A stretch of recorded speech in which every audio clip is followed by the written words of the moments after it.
přijde, odpusť mi, asi nezvládnu zítra dojít. Maminko, promiň, že ti volám tak pozdě večer.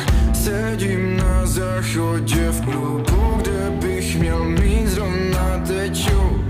Mám v sobě nějaký svinstvo a cítím se fakt dlouho. Chtěl bych ti dát jen s Bohem, když stane se něco se mnou. Asi žijem moc rychle, umíráme pomalu. Věř mi, že jsem ti nechtěl posílat tyhle ty zprávy.